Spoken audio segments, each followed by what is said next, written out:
ክብር ለእግዚአብሔር ይሁን። እግዚአብሔር ለዘላለም እስከ ዘላለም የተባረከ ይሁን። ከፍ ከፍ ይበል።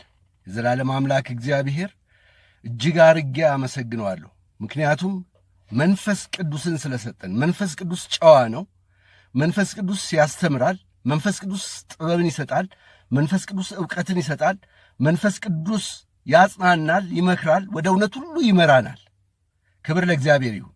በመንፈስ ቅዱስ መሞላት ማለት በልሳን መናገር ብቻ አይደለም። በመንፈስ ቅዱስ መሞላት ማለት ቸርች መመላለስ ብቻ አይደለም። በመንፈስ ቅዱስ ሰው ሲሞላ ማንኛውም መጥፎ ባህሪው ይቀየራል፣ መጥፎ ሐሳቡ ይቀየራል፣ መጥፎ ህልሙ ይቀየራል። ክብር ለእግዚአብሔር ይሁን። ስለዚህ አንድ ነገር ለመናገር ፈልጌ ነው ይህንን የምናገረው።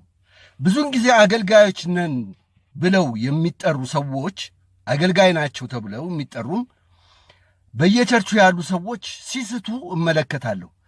አንደበታቸው ሲያዳልጣቸው እመለከታለሁ። በአንደበታቸው ሲያዙ እመለከታለሁ። ይሄ እግዚአብሔር ይረዳቸዋል ወይ ነው? ይረዳቸዋል ወይ? አይረዳቸውም። ምክንያቱም ከእግዚአብሔር የሰሙት አንዳች ነገር የለም። እግዚአብሔርን የታዘዙት አንዳች ነገር የለም።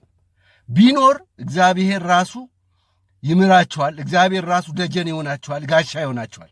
እግዚአብሔር ተናግሮ ቢሆን ማለት ነው። እግዚአብሔር ተናግሮ ቢሆን ብንቆጣ ያምርብናል፣ ብንገስጽ ያምርብናል። እግዚአብሔር ተናግሮ ከሆነ አለበለዚያ በስጋችን ተነሳስተን የምናደርጋቸው ነገሮች ሁሉ በጣም ዋጋ ያስከፍላሉ።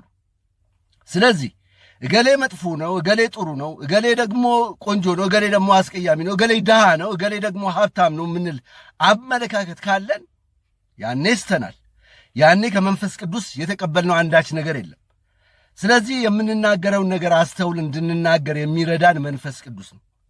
መንፈስ ቅዱስ በሰው ሕይወት ውስጥ ታላቅ ነገርን የሚያደርግ ኃያል ነገር የሚያደርግ ነው። ስለዚህ በመንፈስ ቅዱስ ብንመራ ጨዋዎች እንሆናለን፣ አስተዋዮች እንሆናለን። በማናቀው ነገር ዝም እንላለን። የማናቀውን ነገር አናውቅም እንላለን። አናውቅም ማለት ማንን ገደለ? አላውቅም፣ አልደረስኩበትም። ይሄን ነገር ታውቋለህ? አላውቅም፣ አልደረስኩበትም። ይሄ ስንፍና አይደለም፣ ወይም ደግሞ ፈጽሞ አታውቅም ማለት አይደለም። ስለዚህ አላውቅም መልካም ነው። አውቃለሁ የምታውቀውን ደግሞ በማስረጃ የምትናገር ከሆነ አንዳንዴ በስሜት እየተነዱ የሚናገሩ ሰዎች ለብዙ ሰዎች መሰናክል ሆነዋል። ለብዙ ሰዎች፣ በጣም ለብዙ ሰዎች መሰናክል ሆነዋል። ስለዚህ መሰናክል እንዳንሆን ለሰዎች ትክክለኛ ክርስቲያን እንድንሆን ካስፈለገ ዝምታ መልካም ነው። ዝም፣ በማናቀው ነገር ዝም፣ ባላየነው ነገር ዝም፣ በሰማነው ነገር ሁሉ ዝም። ስለሰማን የምናወራው ነገር የለም፣ መኖርም የለበትም። እኛ በመንፈስ ቅዱስ የምንመራንን። መንፈስ ቅዱስ ጨዋ ነው። መንፈስ ቅዱስ ትሑት ነው። መንፈስ ቅዱስ ጥበብ ነው። መንፈስ ቅዱስ ዕውቀት ነው። መንፈስ ቅዱስ ሁሉን ነገር የሚያውቅ ነው። የሚመጣውን የሚያሳውቅ ነው መንፈስ ቅዱስ። ይሄ ነው መንፈስ ቅዱስ። መንፈስ ቅዱስን በተቀበሉ ጊዜ ለሰዎች ሁሉ ትሕትናን ነበር የሚያሳዩት።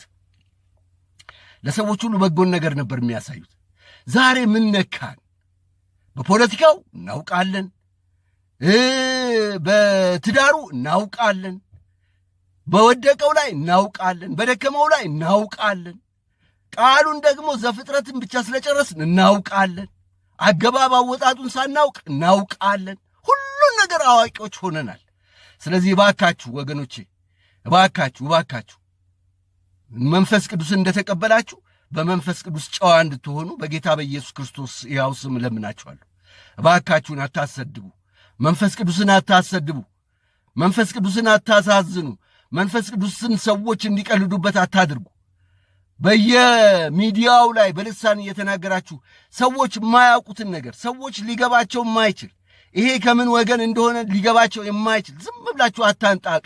ይሄ አይደለም መንፈሳዊነት። መንፈሳዊነት ብስለትን ይጠይቃል። መንፈሳዊነት ዕውቀትን ይጠይቃል። መንፈሳዊነት አርቆ አስተዋይነትን ይጠይቃል።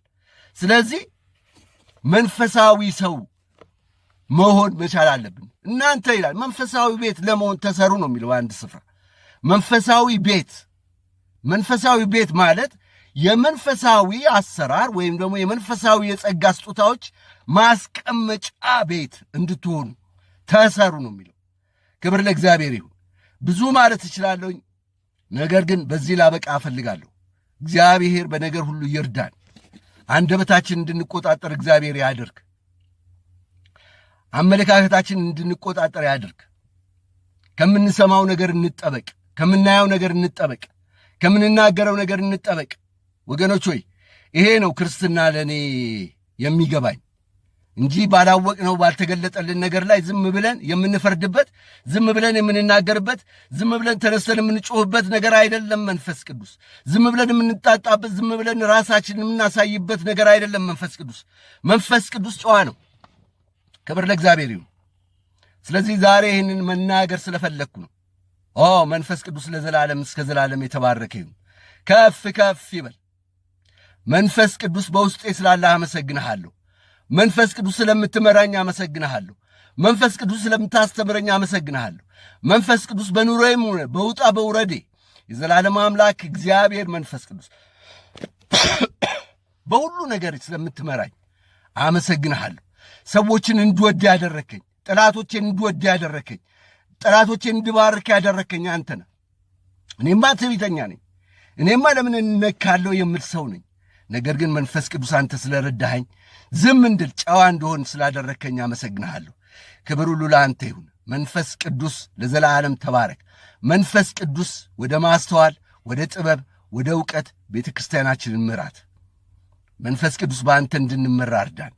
እባክህን እንዳንቸኩል፣ እባክህን ፈጥነን እንዳንገኝ፣ የዘላለም አምላክ እግዚአብሔር አንተን እንዳንቀድም፣ እግዚአብሔር አሳየኝ፣ እግዚአብሔር ተገለጠልኝ፣ እግዚአብሔር ተናገረኝ ከማለት የዘላለም አምላክ እግዚአብሔር ከቃሉ ጋር አጣምረን፣ ከቃሉ ጋር አዛምደን፣ ቃሉ በሚያስተምረን መንገድ የዘላለም አምላክ እግዚአብሔር አንተን እንድንገልጥ እርዳን።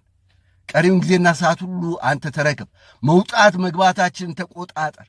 እግዚአብሔር አንደበታችንን አርም፣ አንደበታችንን ግታ። ጌታ ሆይ አንደበታችንን እየቀደመ ነው። አንደበታችን እያሳጣን ነው። መልካሙን ነገር እያሳጣን፣ ክብርን እያሳጣን።